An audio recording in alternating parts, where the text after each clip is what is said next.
안녕하세요. 반갑습니다. 오만가족 여러분. 크리스찬 유튜버 정승일입니다. 하루하루 행복하게 잘 지내고 계신가요? 오늘 주신 하늘 양식은요, 사도행전 13장 1절로 3절 말씀입니다. 그럼 받으러 가실까요? 안디옥 교회에 선지자들과 교사들이 있으니 곧 바나바와 니게르라는 시므온과 구레네 사람 루기오와 분봉왕 헤롯의 젖동생 마나엔과 및 사울이다. 주를 섬겨 금식할 때 성령이 이르시되 내가 불러시키는 일을 위하여 바나바와 사울을 따로 세우라. 이에 금식하며 기도하고 두 사람에게 안수하여 보내니라. 교회의 롤 모델은 항공모함. 성경에 나오는 교회 가운데 오늘날 가장 많이 사용되는 교회 이름이 안디옥 교회가 아닐까 합니다. 그것은 안디옥 교회를 본받고 싶은 교회가 그만큼 많기 때문이 아닐까요?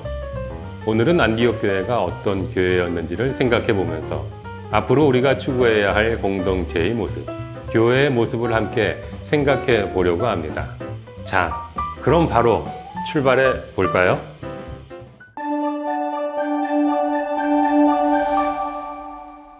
그러면 안디옥 교회가 어떤 교회였는지 크게 두 가지로 정리해 볼까 합니다. 첫째, 안디옥 교회는 하나님의 뜻에 집중하는 교회였습니다. 그것을 어떻게 확인할 수 있을까요? 오늘 본문에 보면 안디옥 교회의 지도자들을 소개하면서 선지자와 교사라는 직함을 사용한다는 것이지요. 이 직함은 하나님의 말씀을 분별하여 가르치는 역할을 감당했던 사람들입니다. 이 교회가 자리를 잡고 성장하는데 가장 크게 이바지한 지도자 바나바는 고향 다소에 있던 사도 바울을 데려다가 이 교회에서 가르치도록 했던 역사도 있습니다. 이 교회는 하나님의 뜻을 분별하고 하나님의 뜻대로 살아가는 것에 가장 우선순위를 두었고 지도자들의 역할 역시 이 부분이 강조되었음을 확인할 수 있습니다. 안디옥 교회가 단지 공부만 열심히 하는 공동체에 머문 것도 아닙니다. 오늘 본문에 보면 이 교회는 금식하면서 하나님의 뜻을 구했고 금식하면서 하나님의 뜻이 이루어지기를 기도했습니다. 금식의 본질은 단식 투쟁이 아니지요. 밥을 굶으면서 하나님께 자기 뜻을 이뤄달라고 기도하는 것은 금식의 아주 일부입니다. 금식의 본질은 자기 부인이지요. 사람의 몸과 마음이 서로 연결되어 있어서 몸을 비우면 마음도 비워집니다. 그 빈자리에 하나님의 자리가 생기고 우리가 하나님의 음성을 분별할 수 있고 분별한 하나님의 뜻에 순종할 수 있게 되는 것이 금식의 본질인 것입니다. 이 교회는 자기를 비워야 하나님의 뜻을 알 수 있고 하나님의 뜻을 살아낼 수 있다는 영적 원리를 정확하게 이해하고 있었습니다. 둘째, 안디옥 교회는 교회의 이익보다 하나님의 이익을 앞세우는 교회였지요. 금식하는 가운데 교회가 듣게 된 성령의 음성은 바나바와 바울을 선교사로 파송하라는 것이었습니다. 어떤 상황인지 이해가 되시지요? 이 교회의 대표 지도자 두 사람을 선교사로 파송하라는 것입니다. 현재 우리의 교회에 적용해 본다면 우리가 금식하여 우리 교회의 미래를 위해 작정 기도를 했는데 성령께서 담임 목사를 선교사로 파송하라고 하신 것입니다. 담임 목사를 해외 선교사로 파송해야 한다면 우리들은 어떻게 해야 할까요? 참 분별하기 쉽지 않겠죠. 막막한 상황일 겁니다. 안디옥 교회도 상황은 마찬가지입니다. 안디옥 교회에도 바나바가 없으면 누가 성도를 돌봅니까? 바울이 없으면 누가 성도들에게 말씀을 가르칩니까? 라고 목소리를 높이는 사람이 있었을 것 같습니다. 하지만 이번에도 이 교회는 금식하면서 기도를 이어가지요. 하나님의 뜻을 구하는 금식, 하나님의 뜻을 구하는 기도였음을 우리는 알 수 있습니다. 이렇게 이들은 대표 지도자 두 사람을 선교 사역을 위해 파송합니다. 우리는 안디옥 교회가 큰 기근으로 예루살렘 교회에 가난한 성도들이 고통받는다는 소식을 들었을 때 구제 기금을 조성해서 예루살렘으로 보냈음을 잘 알고 기억하고 있지요. 오늘 우리는 안디옥 교회가 많은 사람이 모여 많은 재정을 가지고 대규모의 성전을 지었기 때문에 안디옥 교회를 존경하는 것이 아니죠. 이들은 하나님의 뜻을 이루는 것이 교회의 사명임을 잘 알고 있었고 자신들이 손해를 보더라도 그 사명에 헌신했습니다. 이렇게 보면 안디옥 교회는 교회로서의 기본, 교회됨에 가장 신실했던 교회임을 알 수 있습니다. 처음 그리스도인이라 예수쟁이라 불리었던 사람들답지 않습니까?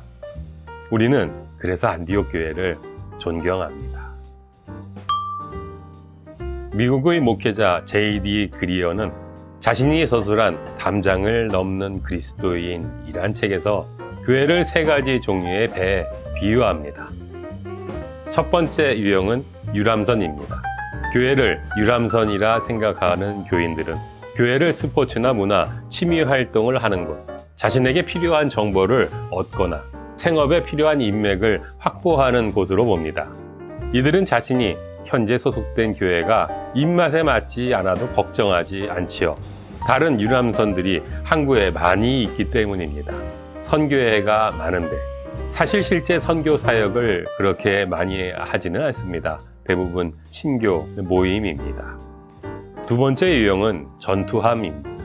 교회를 전투함이라 생각하는 교인들은 많은 조직을 만들어 많은 사역을 하는 것이 교회의 성공이라고 생각합니다. 그리어 목사는 이런 교회는 유람선 교회보다는 낫지만 이 모형 역시 장기적으로 한계가 분명하기 때문에 더 나은 모델을 생각하라고 우리에게 권면하지요. 그 세 번째 모델은 바로 항공모함입니다. 항공모함 역시 전투에 참여하지만 참여하는 방식이 다르지요.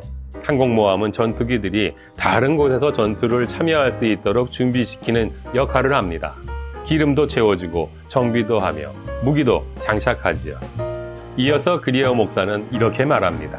교회가 음부의 권세를 이기려면 자신을 항공모함으로 봐야 한다.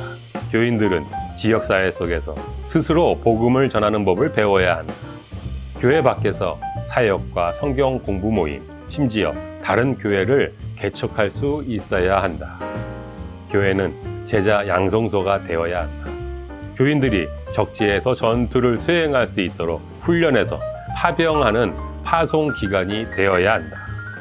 네, 우리는 교회에 모여 각자의 삶의 자리에서 선교사로 살아갈 준비를 합니다.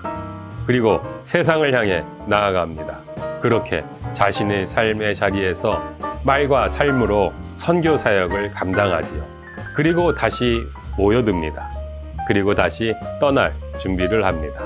마치 안디옥 교회가 바울의 선교 여행의 항공모함이 되었듯이 말입니다. 사랑하는 여러분, 우리는 안디옥 교회처럼 하나님의 뜻을 분별하고 그 뜻에 순종하는 선교적 공동체, 그리고 항공모함과 같은 교회가 되어야 합니다. 이 시대를 향한 하나님의 뜻이 무엇인지를 알고 이 세상에 우리 하나님을 알리는 그런 교회, 그런 공동체가 더욱 되어야 합니다. 우리 함께 손잡고 더욱 교회다운 교회되는 발걸음을 성실하게 걷기를 주님의 이름으로 당신을 축복합니다. 선교적 공동체로 살아가시는 한 주간의 삶이 되시길 소망하고 기도합니다.